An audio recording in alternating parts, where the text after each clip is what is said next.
सही कहा है किसी ने, इंसान बोलना तो जन्म के कुछ साल बाद ही सीख जाता है, लेकिन कब, क्या और किसी से कैसे बोलना है, ये सीखने में पूरी उम्र निकल जाती है। इस कहानी को ज़रा ध्यान से सुनिएगा, क्योंकि ये कहानी आपकी ज़िंदगी बदलने वाली है दोस्तों। ऐसे काफ़ी गुप्त राज होते हैं जो हम दूसरों के कानों में पड़ने नहीं देना चाहते, और अक्सर परिवार में अशांति का कारण हम स्वयं ही होते हैं। हम इस बात को देख पाए या भले ना देख पाए, पर यही असली सच है, क्योंकि जाने अनजाने में मूर्खतावश हम खुद ही अपनी वह बातें दूसरों को बता देते हैं जो हमें कभी नहीं बतानी चाहिए, और वही बातें जो जाने अनजाने में हमने किसी दूसरे के सामने बता दी थी, वही हमारे दुख का कारण बन जाता है, वही हमारे झगड़े का कारण बन जाता है, और फिर हम पछतावे के अलावा कुछ नहीं कर पाते। बाद में हमें पछतावा होता है कि मुझे ये बात किसी को बतानी नहीं चाहिए थी, मेरी ही गलती हुई कि मैंने जाने अनजाने में यह बात सभी को बता दी। इसीलिए आज की इस बौद्ध कहानी में आपको जो बातें हम बताने वाले हैं, उसे सुनने के बाद आपको वह 7 ऐसी बातें पता चलेगी जो आपको कभी किसी को नहीं बतानी चाहिए। और तो और, ये जो 7 बातें हैं, ये आपको अपने पास क्यों रखनी है, इसका कारण भी हम आपको समझाएंगे। इन 7 बातों के अलावा अगर आपको लगता है कि कोई बात ऐसी है जो मुझसे छूट गई है, तो कमेंट सेक्शन में ज़रूर बताना। इससे पहले कि आप इस बौद्ध कहानी में खो जाएं, इस चैनल को सब्सक्राइब ज़रूर कर लें। तो चलिए कहानी शुरू करते हैं। एक समय की बात है, एक नगर में रामू नाम का एक युवक रहता था। वह युवक बहुत गरीब था, उसके पास कुछ पैसा नहीं था, उसके पास 2 वक्त की दाल रोटी भी बड़ी मुश्किल से उसे नसीब होती थी। किसी काम की तलाश में दिन रात खोज करने पर भी उसे कोई काम नहीं मिल रहा था। फिर एक दिन उसने अपनी पत्नी के सामने अपनी सारी समस्या बता दी। उसने अपनी पत्नी को कहा, मैं जिस जगह भी काम मांगने के लिए जाता हूँ, तो हर कोई मुझे यह कहकर काम नहीं देता कि हमारे यहाँ काम की ज़रूरत नहीं है। मैं काम की तलाश कर कर के थक चुका हूँ। मुझे समझ नहीं आता कि मैं तुम लोगों का पेट कैसे भरूं, अपने बच्चों को कैसे पालूंगा, और यह चिंता मुझे दिन रात खाई जा रही है। ये सुनकर उसकी पत्नी ने कुछ सोचकर कहा, आप एक आदमी के पास सिर्फ एक बार ही काम मांगने के लिए जाते हो, और जब वह काम नहीं देता तो आप दोबारा उसके पास नहीं जाते। अगर आपको उनसे काम लेना है तो आपको हमदर्दी जतानी होगी, आपको उनसे हमदर्दी हासिल करनी होगी, अपनी गरीबी दिखानी होगी, ताकि वह लोग हमारी मजबूरी समझकर हमें काम पर रख ले। इसलिए शर्म मत करो, उन्हें अपनी मजबूरी बताओ, अपनी गरीबी बताओ, और इसी उपाय से आप काम पा सकते हो। यह बात रामू के मस्तिष्क में बैठ गई। अगले दिन काम मांगने के लिए वह उसी सेठ के पास पहुंचा जहां पर वह पिछले दिन काम मांगने के लिए गया था। लेकिन इस बार उसने हाथ जोड़कर उस सेठ से प्रार्थना की, उससे विनती की कि वह बहुत गरीब है और उसे काम की बहुत आवश्यकता है।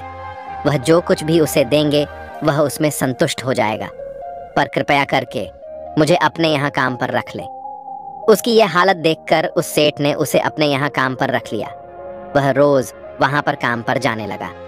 अंदर ही अंदर वह खुश तो था कि उसे काम तो मिल गया, लेकिन उसे वेतन दूसरे लोगों से कम मिलता था।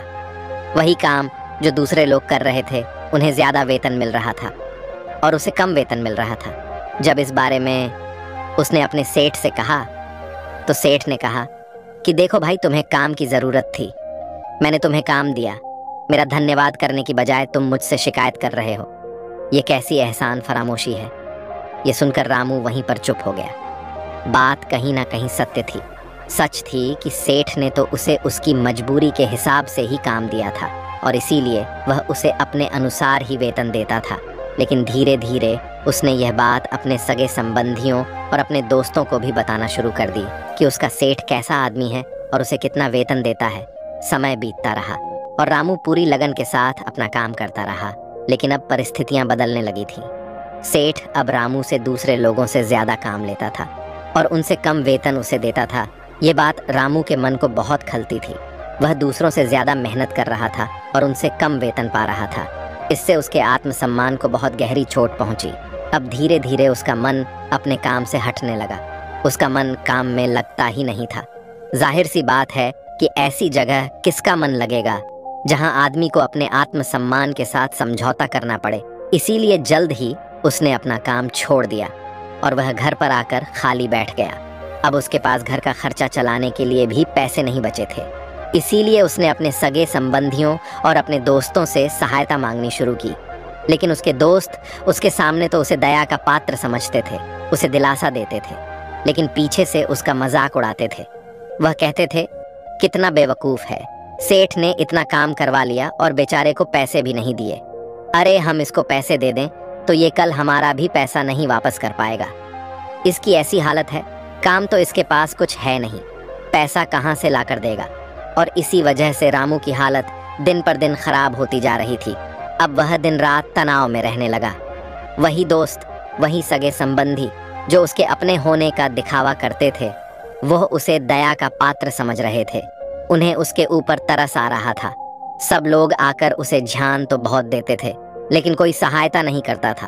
और अक्सर ऐसा ही होता है, ध्यान देने वाले तो बहुत मिल जाते हैं, लेकिन मदद करने वाले, उंगली पकड़कर, हाथ पकड़कर आगे चलाने वाले कितने लोग मिलते हैं। फिर एक दिन उसे पता चला कि पड़ोस वाले गांव में एक बौद्ध भिक्षु आए हुए हैं जो बहुत ही ज्ञानी है। रामू इतना तनाव में था कि उसे कोई रास्ता नजर नहीं आ रहा था। इसीलिए जाने अनजाने में वह उस बौद्ध भिक्षु के पास पहुंच जाता है। वहां पहुंचकर वह सीधे उनके पैरों में गिरकर रोने लग जाता है। वह उन बौद्ध भिक्षु को रोते रोते उन्हें अपनी सारी परिस्थिति बताता है। उसे बताता है कि किस तरह उसके सेठ ने उसका फायदा उठाया और उसके सगे संबंधी भी उसके साथ कैसा व्यवहार रखते हैं। सारी बातें सुनकर बौद्ध भिक्षु ने उसे चुप कराते हुए कहा, बेटा, यह सारी समस्याएं तुम्हारी बुद्धिहीनता, तुम्हारी मूर्खता के कारण उत्पन्न हुई है। अगर तुम्हारे अंदर समझ होती और तुम समझदार होते तो इनमें से एक भी समस्या तुम्हारा मन को दुखी नहीं कर सकती थी। लेकिन तुमने अपने अविवेक के कारण, अपनी मूर्खता के कारण खुद ही अपने रास्ते में कांटे बिछा दिए। परंतु आज मैं तुम्हें 7 ऐसी बातें बताने जा रहा हूँ जो भूल कर भी किसी को मत बताना। और इन बातों का अनुसरण करते हुए तुम बाहर से मिलने वाले दुखों को तो दूर कर ही सकते हो जो बेवजह दुनिया की वजह से तुम्हारे अंदर पनपते हैं। बौद्ध भिक्षुक ने पहली बात बताई जो किसी को नहीं बतानी चाहिए, वह है अपनी मजबूरी का दिखावा करके दूसरों का दया पात्र बनकर उनकी सहायता लेने की गलती कभी मत करना। हो सकता है कि आज वह तुम्हारी मजबूरी देखकर तुम्हारी सहायता कर दे, लेकिन कल वह तुम्हारा फायदा उठाने से भी नहीं झुकेंगे। और अगर फायदा भी नहीं उठाया तो दूसरों के सामने तुम्हारा मजाक बनाने में वह आदमी कभी नहीं झुकेगा। इसीलिए कभी भी अपनी मजबूरी का दिखावा मत करो। अगर घर में 2 रोटी है, सूखी रोटी है, तो वहीं खाकर सो जाओ, लेकिन दूसरों को इसके बारे में भनक तक नहीं लगनी चाहिए। जरा आप खुद सोचो, मजबूरी बताने का क्या कारण होता है एक इंसान का? या तो वह दूसरों से सहानुभूति हासिल करना चाहता है या उनसे कोई आर्थिक मदद चाहता है। लेकिन अगर दोनों ही परिस्थितियों को आप देखें तो दूसरा आदमी आपका फायदा उठाने से नहीं चूकेगा, और अगर वह फायदा नहीं भी उठाएगा तो अपनी नज़र में तो वह आपको मूर्ख ही समझेगा, बेवकूफ़ समझेगा, और दूसरों के सामने आपका मजाक तो ज़रूर बनाएगा। इसीलिए अपनी मजबूरी के बारे में कभी किसी को मत बताना। दूसरी बात बौद्ध भिक्षुक ने बताई जो किसी को भी नहीं बतानी चाहिए, वह है अपनी अतीत की गलतियां और भविष्य की रणनीतियां। ज़रा सोचो कि अगर हम अपने अतीत की गलतियां किसी दूसरे को बताते हैं तो उसका क्या प्रभाव होगा। वह गलतियां तो ठीक नहीं की जा सकती, जाहिर है, तो उन्हें बताने का क्या कारण रह जाता है। आप अपने अंधेरे पक्ष को खुद दुनिया के सामने बता रहे हो, खुद अपनी गलतियां दूसरों के सामने बता रहे हो। इससे उस आदमी की नज़र में आपका चरित्र कमज़ोर हो जाएगा और वह भविष्य में हमेशा आपको उसी नज़रिए से देखेगा। इसीलिए किसी भी आदमी की नज़र में अपना चरित्र गठित मत होने दो। और ज़रा सोचो कि आप व्यर्थ में ही अपने भविष्य की रणनीतियाँ दूसरों के सामने बता रहे हो। जो लोग आपके काम का हिस्सा ही नहीं है, उनके सामने अपने भविष्य की रणनीतियाँ, अपनी डींगे हाँकने का क्या फ़ायदा। वह लोग आपकी सहायता तो नहीं करेंगे, लेकिन आपकी भविष्य की रणनीतियों में बाधा ज़रूर बन सकते हैं। आप खुद अपनी विवेक का इस्तेमाल करिए और सोचिए कि आपके साथ भी ऐसा हुआ है कि आपने अपनी भविष्य की रणनीति किसी को बताई हो और वह कामयाब ही ना हुई होगा। ज़रा गौर से सोचिए। तीसरी बात गुरुवर ने रामू से कही, जो किसी को नहीं बतानी चाहिए, वह है अपने घर की बातें, जो भी हमारे घर के अंदर हमारी परिवार के साथ होती है, हमारे माँ बाप के साथ, हमारी पत्नी के साथ, हमारे बच्चों के साथ। वह बातें परिवार तक ही सीमित रहनी चाहिए। अगर आप इन बातों का दूसरों के सामने ढिंढोरा पीटते हो तो दूसरों को आपके घर में घुसने का एक मौका मिलता है और वह इसका फायदा उठाने का कभी नहीं चूकते।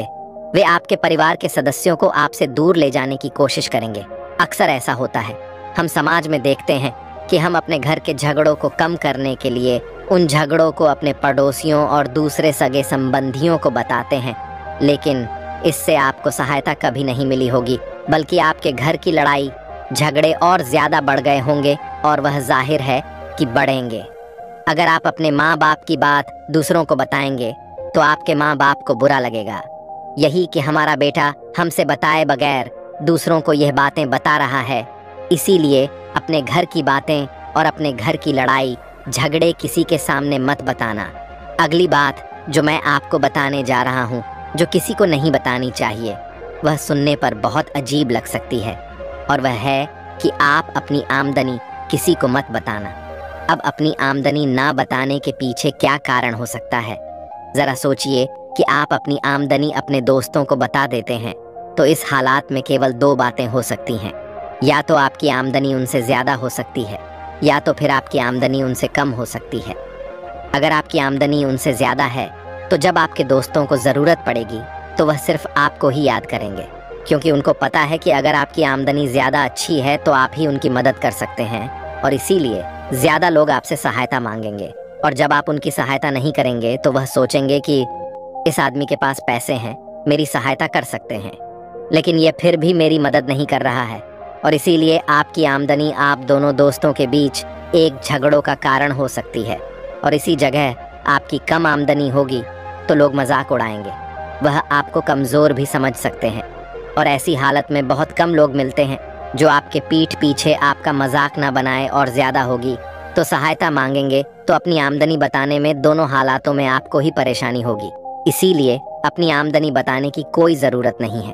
अगली बात जो मैं आपको बताने वाला हूँ, उसे अपनी गांठ बांध लेना और किसी को यह बात मत बताना।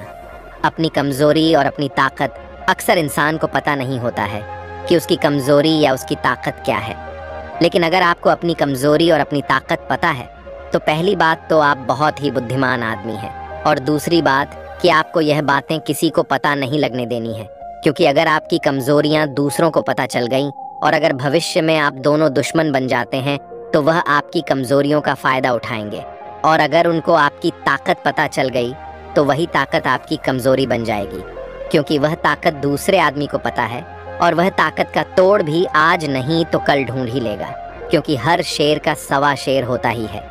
ऐसा भी हो सकता है कि इसके बाद आपको उनसे हमेशा दब के रहना पड़े। अगली बात बौद्ध भिक्षु ने बताई जो किसी को नहीं बतानी चाहिए, वह है अपने मित्रों और दुश्मनों के बारे में अपने मित्रों के साथ बात करना, और उनके साथ अपने दोस्तों और दुश्मन के बारे में आपके अनुभव और विचारों को बताना। अच्छा हो सकता है, लेकिन ध्यान और सावधानी से अगर आप अपने मित्रों के बारे में दूसरों को बताते हैं तो वे आपके मित्रों के साथ खिचड़ी पका सकते हैं और आपको धोखा दे सकते हैं। आपके गहरे मित्रों को आपसे दूर करने का प्रयास कर सकते हैं। आमतौर पर सामान्य लोग ऐसा नहीं करते, लेकिन आपके दुश्मन ऐसा करने की कोशिश कर सकते हैं। वे आपके गहरे मित्रों को आपसे दूर करने की कोशिश कर सकते हैं।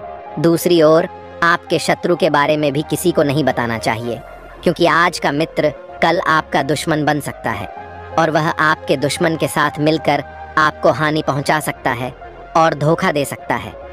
इसलिए अपने सबसे अच्छे दोस्तों के बारे में भी अपने दुश्मनों के बारे में कभी बात नहीं करनी चाहिए। आखिरी बात में मैं यह कहना चाहता हूँ कि जब आप दान करते हैं तो उसके बारे में भी किसी को मत बताएं, नहीं तो दान करना व्यर्थ हो जाता है, बेकार हो जाता है। जब आप अपने दान का ढिंढोरा पीटते हैं तो आप यह बता रहे होते हैं कि आप कितने बड़े दानी पुरुष हैं, और ये आपके अंदर एक अहंकार पैदा करेगा। इसीलिए दान जितना गुप्त रूप से किया जाए उतना ही अच्छा होता है, उतना ही फलदायी होता है। ऐसा कहा जाता है कि जब आपका बायां हाथ दान कर रहा हो तो दाएं हाथ को भी ना पता चले कि बायां हाथ दान कर रहा है। बौद्ध भिक्षु ने रामू को जो 7 बातें बताई उनमें संसार के सभी सिद्धांत छिपे हुए हैं। इन बातों का पालन करते हुए आप अपने घर में सुख शांति बना सकते हैं और घर के झगड़े हमेशा के लिए दूर कर सकते हैं। और हमारा कहानी सुनाने का मकसद यही है कि आप और ज़्यादा जागृत रहे। आप खुद उन बातों के बारे में सोचें और हमें कमेंट में ज़रूर बताएं कि आपको यह बातें सच लगी या नहीं। और इनके अलावा भी अगर आप कुछ जानते जो हम यहाँ बताना भूल गए हैं तो उन बातों को भी कमेंट सेक्शन में ज़रूर डालें। दोस्तों, आपने आज के इस वीडियो से क्या सीखा वह मुझे आप कमेंट में बता सकते हैं। इसी के साथ में उम्मीद है कि आपको आज की वीडियो पसंद आई होगी, तो इस वीडियो को उस इंसान को शेयर करें जिससे ये कहानी सुनने की ज़रूरत है। इसी के साथ मैं आपका शुक्रिया करता हूँ पूरी वीडियो देखने के लिए। और वीडियो को एक लाइक करना मत भूलिएगा और उसी के ठीक बाद चैनल को सब्सक्राइब करें। तो चलिए फिर मिलते हैं ऐसी एक और नई वीडियो में एक नए मैसेज के साथ। तब तक के लिए अपना ख्याल रखें। धन्यवाद और नमो बुद्धाय।